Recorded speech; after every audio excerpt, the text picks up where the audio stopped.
Hey guys, welcome back to my YouTube channel. I'm Rosa, and if this is the first time that you're seeing my face, then welcome. It's so nice to have you here on the channel. So, before I get into today's video, I want to welcome and invite anyone who considers themselves to be a spiritual leader into the free masterclass that I am hosting on May 25th, 5 p.m. EST, called Become an Empowered Leader. This is really for anyone, like I said, who considers themselves to be a spiritual leader.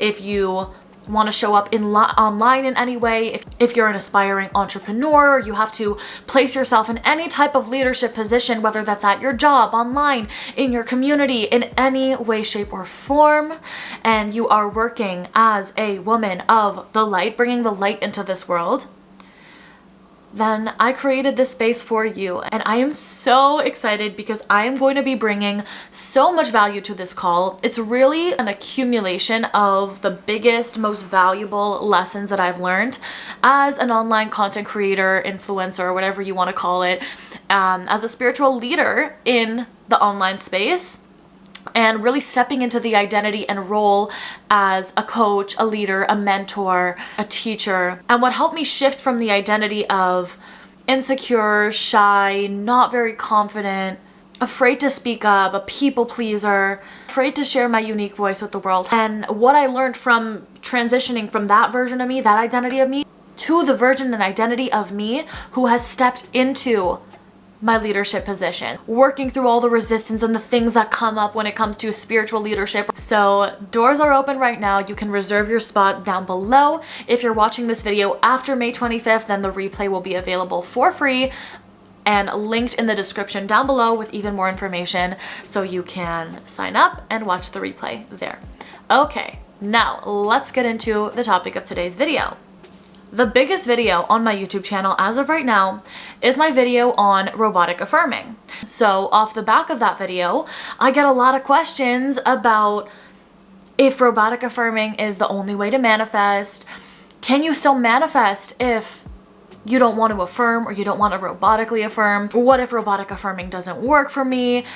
Do any other manifestation techniques actually work?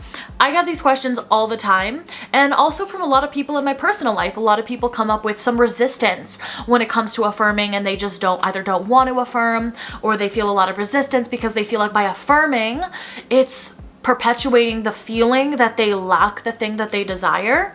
So many different things. People have different styles as well. So I really want to break down that you can still manifest successfully if you don't want to affirm. First of all, robotic affirming is not the only way. And actually there are two things I want to touch on. Number one is that robotic affirming is a tool, okay? It's not the only way to manifest.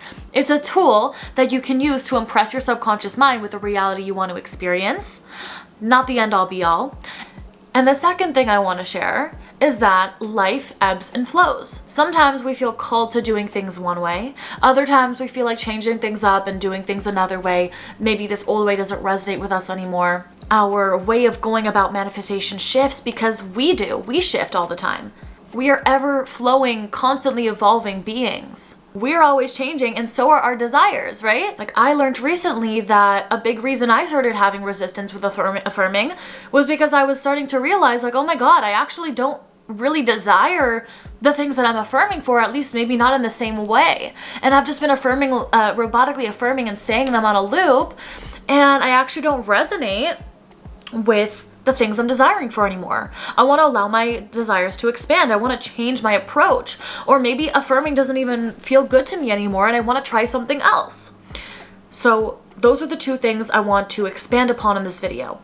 Like I said, a lot of people have resistance to robotically affirming or just saying their affirmations because they feel like it causes a decline in their mental health because they're like constantly saying, oh, I have this thing, when they know they don't have this thing, and it makes them feel worse about themselves.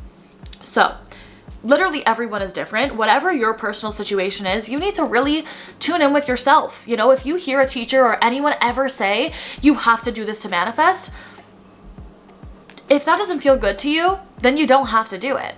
You are the creator of your reality. You are the only person living life through your own unique experience and have to discern for yourself what resonates and what doesn't. Your mental well-being should come first, should come number one. So if robotically affirming and stating your affirmation in this like aggressive type of way doesn't always resonate with you, then that's okay. And also for me personally, sometimes that like aggressive, like stating matter of fact, like this is what I have, this is who I am, like that makes me feel good and empowered. And there are other times when I feel like it's a force and a push for me to say the affirmations, and it just doesn't feel good to me at all, because I'm like, I kind of just like want to feel what I'm feeling right now. Like I kind of just want to like sit in this space, right? That space that's like so uncomfortable for us humans, because it requires us to actually feel what's coming up for us. But then the thing is, when you actually feel, you're able to actually release. But I've gone through this too. My life ebbs and flows. You know, I don't always want to be robotically affirming, and that doesn't stop your manifestations from coming into fruition. There are seasons and times for everything, right? This is why I am so not a one-size-fits-all kind of person, because everyone's so unique. You are so unique. Your experiences are unique to you. Which is why I love my one-on-one work that I get to do with my clients, because we get to go so much deeper on like what is your unique makeup of how you manifest the best, right? We really get to go deep. And I recently had a client who was telling me how she resented saying her affirmations because she felt like it was like so forced for her and it was creating more resistance. There was like a buildup of resentment. Like she didn't want to sit down and do her affirmations, and she felt like that was hindering her from actually receiving the manifestations that she wanted and creating the life that she wanted and stepping into the identity that she wanted. So because I was working with her and I knew like her style of manifesting, and through our conversations over time, we realized that the way that she manifests best is not by like sitting down and like thinking and affirming mentally or out loud, but was actually by like moving her body, getting into movement, whether that be like dancing it out or grabbing her phone and making like a voice note on her phone about like all the things that she's so passionate about. Like she wanted that like fiery energy. She wanted to bring like passion and life into her affirmations and into the things that she was calling into her reality. So I recommended to her, like, why don't we make it fun? Like, why does it have to be like you're just robotically affirming? And if that doesn't resonate with you, you know, if it resonates with you in that moment, cool. You just want to keep like thinking the thoughts and perpetuating your mind, whatever. You absolutely can do that, but it's not the only way, right? It's not the only way. We can make it fun. We can make it enjoyable. And everyone is so unique in their process and the way that they do that. And also different times of our lives, we're at different energy levels and we have different desires and different things. So really it's about tuning in with what is alive for me right now. What do I feel resonant to right now? How do I want to go about manifesting right now? I've got all these tools in my toolbox, right? How do I feel? What is the best way for me to go about this right now?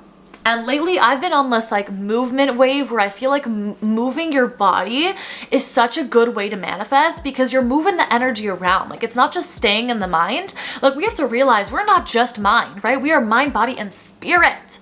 Let's blend these aspects of us together, use our body to like process the energy, move the energy through us and out of us, and like bring that life force energy into our desires, right? They don't have to be so stale. They don't have to be so boring. We don't have to sit around all day and like dread that we're affirming, or like whatever your personal situation is. Like you get to make it fun for you.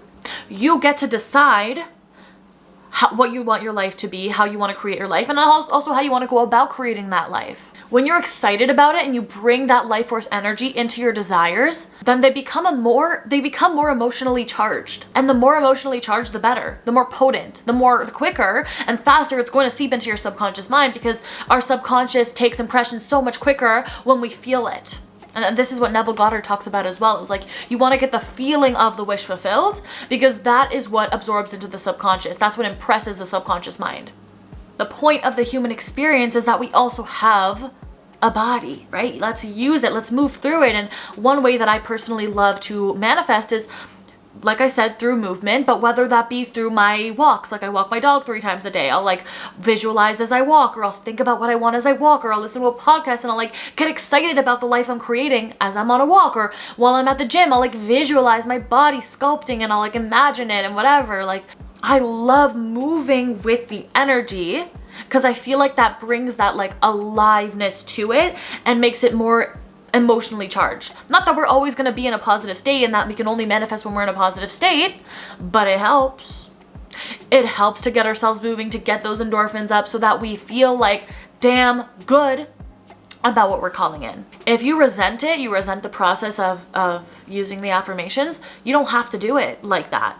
Or at least not right now. Like I said, life ebbs and flows. Maybe at this period of your life right now, you're like, not really feeling the affirmations, but like maybe I'll come back to them, whatever, right? You get to decide. You're the boss of your reality. You create the rules. You create the rules, right? You don't need to rule anything out forever, right? That's definitely something I learned, is like never say never. You might come back to it one day. Maybe you don't resonate right now. Maybe one day you will. Maybe one day you did. Now you don't.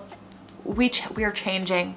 Allow yourself, give yourself the grace to change as a human being. So tune into your intuition and see what your body is telling you. Like, what would excite you in this moment? How can you change things up? How can you make it yours, uniquely yours? This is your process. Let's make it uniquely yours. If you're resenting affirmations, maybe you're being called to change your desires, expand your desires, right? This is literally the purpose of why I created the seed, which if you guys don't know, the seed is a live Zoom ceremony that I host on the first Monday of every month. And it's live on Zoom, and where I bring together a bunch of powerful women and we supercharge each other's manifestations together. We create new desires, new manifestations, or we just amplify what's already there, or we bring life force energy into what's already there. And we kind of like riff back and forth about what would be the best desire to call in. What do we truly desire? It's really like a reset every month that we do on like setting our intentions and desires for the month ahead. But this is such an important thing to do, right? Regardless, like in the space or not, like just in general, setting your intentions and allowing those intentions and desires to change and to expand, and for you to go about a different approach to receiving your desires. Like, allow yourself to be the ever-changing being that you are. If saying the affirmations makes you feel bad, well, what makes you feel good? Tune into that. Does it feel good to dance? Do you like to sing? Do you like to move your body? Do you like to visualize, meditate? Like, there's so many ways, and you get to decide. Stale, if it's boring, make it exciting. Experiment with different things. Create your own path. Act in alignment with the version of you that you want to become. Your internal world at the end of the day will always be your number one guide. Okay, so trust it, follow it, listen to it. And that's all for me in this video, guys. I hope you got value from it. If you did, please leave it a like and a comment down below letting me know what's the most valuable thing you got from this video. Hit that subscribe button for new videos weekly. And last but not least, I would love to see you join me live May 25th for the Masterclass Become an Empowered Leader. I hope to see you there. And if you're watching this again after the fact, catch the live replay. Link in the description. Find out more details there. Love you guys so much, and I'll see you in my next video. Bye.